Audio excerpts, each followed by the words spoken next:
আপনাদের দলের চেয়ারম্যান মুজিবুর রহমান মঞ্জু বলেছেন সরকার যে ৩ দলকে নিজেদের অংশ মনে করে এবং সঙ্গে করে নিউ ইয়র্ক সফরে নিয়ে গেছে, মনে হচ্ছে তাদের ইগো সমস্যা এখন জাতীয় ঐক্যের অন্তরায়। রাজনৈতিক দলের ইগোর কাছে তাহলে জনগণ জিম্মি। ধন্যবাদ।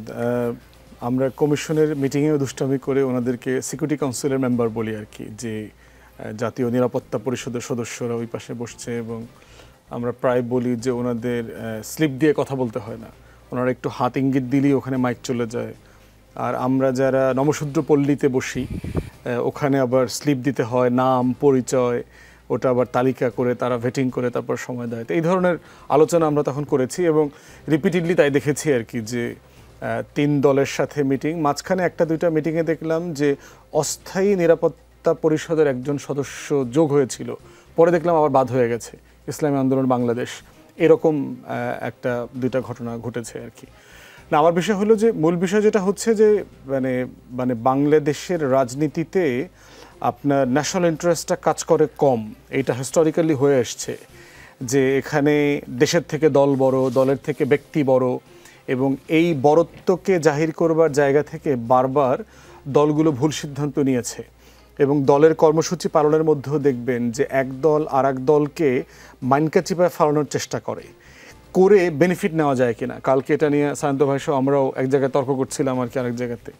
তো এইটা করতে গিয়ে যেটা হচ্ছে দেশের স্বার্থ ক্ষুণ্ণ হয়, এবং যেই কাজগুলো যদি আমরা গুড ফেইথে বসতাম, কমিশনে অনেক মিটিং আছে, অনেক এজেন্ডা আছে, আমরা আধা ঘন্টায় শেষ করতে পারতাম, সেটা 3 দিন ধরে আলোচনা হওয়ার পরে নোট অফ ডিসেন্ট হয়েছে, প্রয়োজন ছিল না।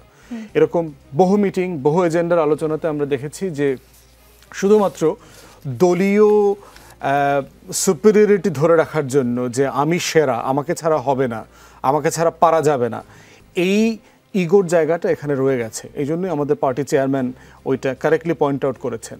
এটার মানে এটা না যে রাজনৈতিক দলগুলো কম্প্রোমাইজ করছে না, কিন্তু প্রশ্ন হচ্ছে কম্প্রোমাইজ করবার জন্য যে সে যে সময়টা সেভ করতে পারতো, সেই সময়টা সে আবার সেভ করছে না, সে সময়টাকে ওয়েস্ট করতেছে, ট্যাক্স পেয়ারদের টাকা অপচয় হচ্ছে। দেখেন ব্যারিস্টার ফুয়াদ, 15 ফেব্রুয়ারি থেকে যাত্রা শুরু হয়েছে, আপনার নিশ্চয় মনে আছে।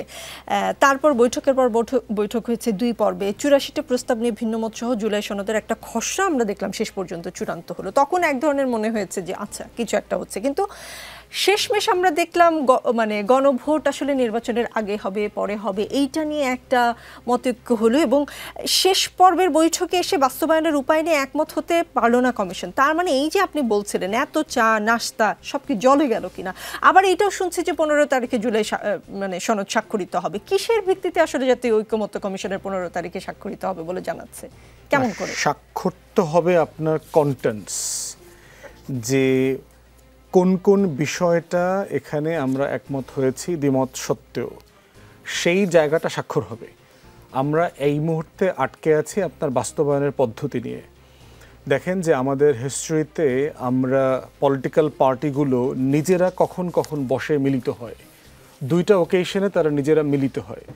একটা হচ্ছে তারা একটা সরকারকে টেনে নামানোর জন্য একত্রিত হয়, আর দ্বিতীয়ত হচ্ছে ভোটে, ট্যাকটিক্যাল ভোটে জিতে ক্ষমতায় যাবার জন্য একত্রিত হয়। আমাদের হিস্ট্রিতে প্রথমবারের মতো বাংলাদেশের রাজনৈতিক দলগুলো দেশের আলোচনা করবার জন্য, মানুষের আলোচনা করবার জন্য একত্রিত হয়েছে। তো এই যে জেনারেশনাল শিফট, এবং এইখানে এতগুলো দলের এতগুলো নেতারা বসছেন এত মাস ধরে, এখানে কোনো মারামারি হয় নাই, ককটেল বিস্ফোরণ হয় নাই, হাতাহাতি হয় নাই, 1-2টা ছোট ওয়াকআউট, 1-2 দিনের অ্যাবসেন্স, মান অভিমান কিছু হয়েছে, পলিটিক্যালি এইটা অ্যাকসেপ্টেবল।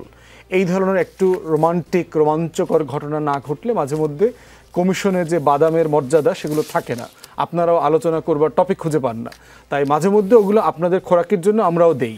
তো সেই ওইটুকু বাদ দিলে মোটা দাগে পলিটিক্যাল পার্টিসগুলো কিন্তু নিজেরা বসছে। এর আগে দেখেন যুগপদের সময় যেটা হয়েছে, আওয়ামী লীগ সাপেক্ষে কিন্তু রাজনৈতিক দলগুলো বসছে, অনেকগুলো মিটিং হয়েছে, কিন্তু আওয়ামী লীগ ছাড়া নিজেদের ভিতরকার সম্পর্ক যাচাই বাছাই করা এই সুযোগ কিন্তু রাজনৈতিক দলগুলো কখনো করে নাই, কখনো সে আলোচনাটা করে নাই। অতএব সেই জায়গাতে আমার হিস্ট্রিতে একটা মানে আনপ্রেসিডেন্টেড ঘটনা, এই জন্য হচ্ছে আমি এটাকে পজিটিভলি দেখি, এটার চ্যালেঞ্জ আছে।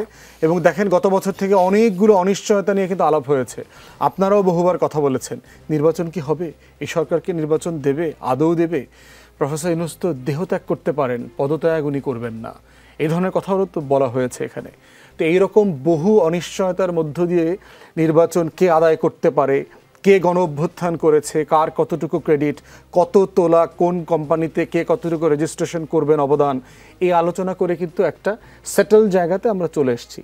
আমরা এখন মোটা দাগে জানি নির্বাচন কখন হচ্ছে, মোটা দাগে জানি গণ অভ্যুত্থানে কারা কারা রোল প্লে করেছে, মোটা দাগে আমরা সবাই সবার অবদান মেনে নিচ্ছি, মোটা দাগে সবাই রাজনৈতিক ডিসেন্সি ডেমোক্রেসির জায়গাতে কথা বলছি, কথা বলতে পারছি। তো সেই জায়গাগুলোতে যেখানে আটকে গেছি আমার কাছে মনে হচ্ছে যে এটা সেটেল ডাউন হবে।